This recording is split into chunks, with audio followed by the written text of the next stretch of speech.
स्वागत है आप सबका हमारे चैनल पर, जहां हम आपके सामने लाते हैं ब्रांड न्यू और लेटेस्ट मूवीज की स्टोरीज। और आज हम बात करेंगे खुफिया मूवी की। फिल्म की शुरुआत 2004 में बांग्लादेश के ढाका में होती है। इनिशियल सीन्स में हमारी मुलाकात इंडिया की एक इन्फॉर्मर हिना रहमान से करवाई जाती है। ये वो टाइम है जब इंडिया और अमेरिका में परमाणु की बातचीत चल रही होती है और इंडिया और पाकिस्तान का ध्यान बांग्लादेश में होने वाले एक इलेक्शन पर होता है, जहां दोनों देशों के लिए ये बहुत ही जरूरी है। बांग्लादेश का डिफेंस मिनिस्टर ब्रिगेडियर मिर्जा वहां पर होता है और उसको हिना का वहां होना अच्छा नहीं लगता। मिर्जा भरी पार्टी में खुलेआम हिना को जान से मार डालता है। अगले सीन में हम मिलते हैं फिल्म की लीड एक्ट्रेस तब्बू से, जो कृष्णा मेहरा यानी KM का रोल कर रही होती हैं। वो अपने एक ऑफिसर को बहुत बुरी तरह से धो रही होती हैं।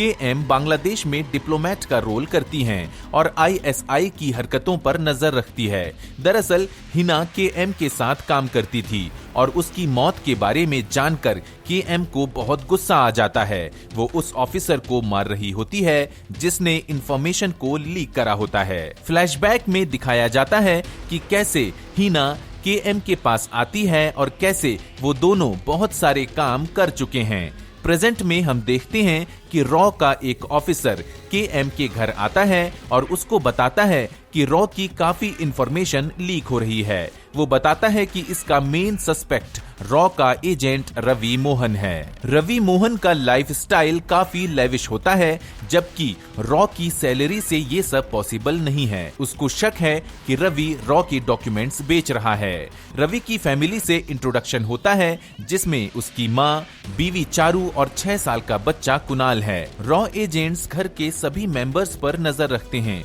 वो चाहते हैं कि रवि रंगे हाथों पकड़ा जाए और ये काम KM को देते हैं। KM की पर्सनल लाइफ को दिखाया जाता है। उसका एक बेटा होता है विक्रम। वो अपने पति और बेटे के साथ एक डिनर पर लेट पहुंचती है, जिससे विक्रम गुस्सा हो जाता है। KM बीच में ही डिनर छोड़कर चली जाती है क्योंकि उसको कोई काम आ जाता है। विक्रम बहुत गुस्सा होता है। उसकी कंप्लेंट होती है कि KM उसके साथ टाइम स्पेंड नहीं करती। विक्रम को KM के काम के बारे में कोई नॉलेज नहीं होती।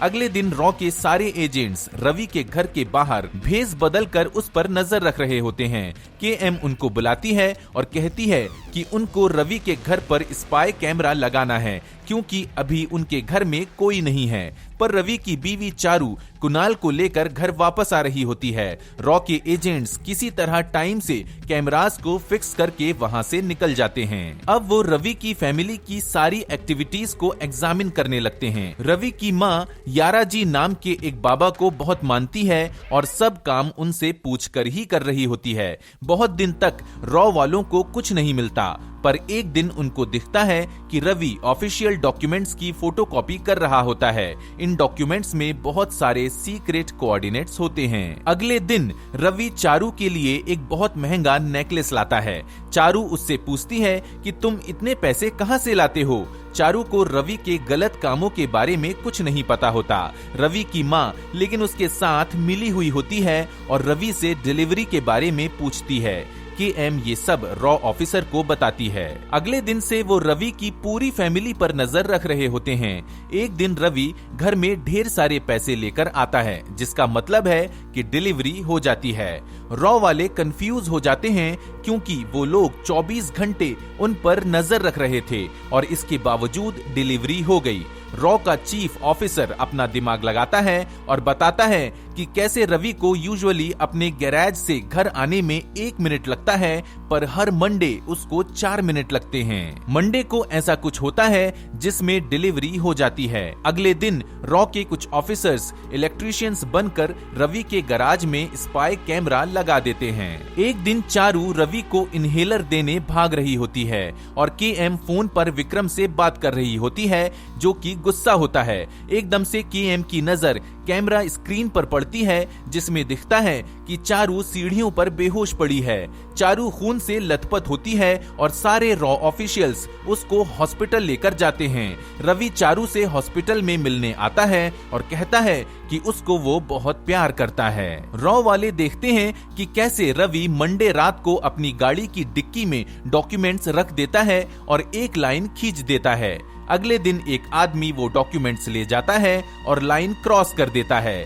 रवि एक दिन स्पाई कैमरा को स्पॉट कर लेता है और ऐसे देखता है कि उसको उस कैमरे की कोई खबर नहीं है। धीरे धीरे वो घर के सारे कैमरास को देख लेता है और ये भी नोटिस कर लेता है कि उसके घर के बाहर भी रॉ के एजेंट्स मौजूद हैं। रवि एकदम अनजान बनता है। रवि के नेबर में रह रहे रॉ एजेंट्स के कैमरास बंद हो जाते हैं। कोई उनके घर में आता है और उनको गोली मार देता है। वो कोई और नहीं बल्कि रवि होता है।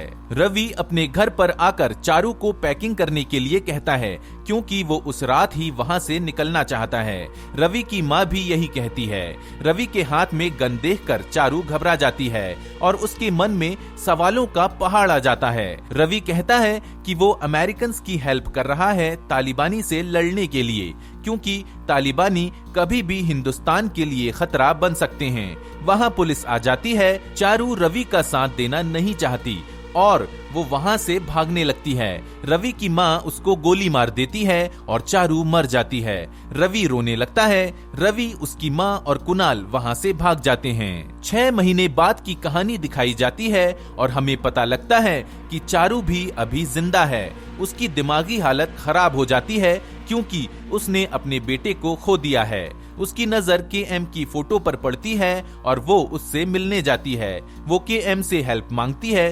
पहले तो केएम मना कर देती है, पर कुछ दिन बाद उसका दिल पिघल जाता है और वो चारू को अपने साथ रख लेती है। चारू को अमेरिका भेजा जाता है जहां वो यारा जी के सत्संग में जाने लगती है। एक दिन रवि की माँ उसको वहां पर मिल जाती है जो घर में अकेले काम करते करते थक गई थी। यारा जी रवि की माँ को कहते हैं कि वो चारू का बैकग्राउंड चेक कर चुके हैं और उसको रवि के घर भेज देते हैं एक मेड बनाकर। ये सब केएम का एक मास्टर प्लान होता है ताकि चारू रवि के घर में एंट्री ले सके। घर में चारू अपने घर वालों से मिलती है और कुणाल से मिलकर बहुत खुश होती है। रवि को चारू पर शक होता है और उसको लगता है कि रॉ के लिए वो काम कर रही है। उसकी माँ कहती है कि यारा जी ने कहा है चारू का बैकग्राउंड एकदम क्लियर है। रवि चारू का पूरा बैग चेक करता है पर उसको कुछ नहीं मिलता।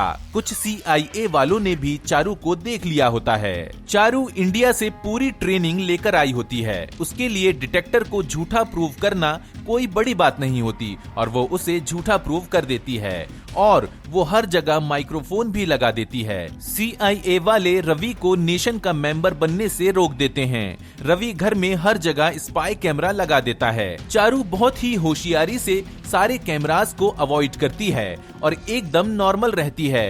3-4 महीने बीत जाते हैं और चारू को क्लीन चिट मिल जाती है। चारू इम्पेशेंट हो जाती है और केएम को फोन करती है, पर केएम कहती है कि अभी सब्र करो। चारू कुणाल को लेकर पुलिस स्टेशन भाग जाती है, पर केएम वहां पर पहुंच जाती है और कहती है कि सही टाइम आ चुका है। दरअसल रवि ब्रिगेडियर मिर्जा के लिए काम कर रहा होता है और रॉ वालों को पता चल जाता है कि मिर्जा उस रात रवि के घर खाने के लिए आने वाला है। रवि घर पहुंचता है जहां उसकी मुलाकात केएम से होती है। केएम रवि और उसकी मां को भड़काती है और कोऑपरेट करने को कहती है। वो दोनों मान जाते हैं। रात में ब्रिगेडियर एक ऑफिसर जेम्स और उसकी वाइफ के साथ उसके घर आते हैं। चारू खाने में बेहोशी की दवाई मिला देती है और एक ऑफिसर जेम्स के घर की लाइट खराब कर देता है, जिसके कारण जेम्स को वापस जाना पड़ता है। ब्रिगेडियर को थोड़ा शक हो जाता है और वो हाथ धोने जाता है, पर रवि की माँ उसको देखने जाती है और ब्रिगेडियर रवि की माँ पर चाकू तान देता है। रवि कहता है कि घबराने की कोई बात नहीं है। रवि की माँ ब्रिगेडियर का हाथ काट लेती है और रवि ब्रिगेडियर को मार देता है। रवि केएम को भी मारना चाहता है, पर केएम कहती है कि तुम कभी इनोसेंट प्रूव नहीं हो पाओगे। अगले दिन खबर आती है कि ब्रिगेडियर की एक्सीडेंटल डेथ हो गई है। रवि इंडिया पहुंच जाता है और केएम और चारू साथ में होते हैं। केएम कहती है कि आज उसके बेटे का बर्थडे है, पर वो उससे बात नहीं कर पा रही है क्योंकि वो गुस्से में है। चारू कहती है कि केएम को उसको सच बता देना चाहिए। केएम फोन करके विक्रम को सच बता देती है और इसी के साथ मूवी का अंत हो जाता है। इस मूवी की स्टोरी आपको कैसी लगी हमें कमेंट बॉक्स में जरूर बताएं और अपने रिव्यूज और ओपिनियंस भी हमारे साथ जरूर शेयर करें। अगले वीडियो में फिर मुलाकात होगी, तब तक के लिए साइनिंग आउट, बाय बाय।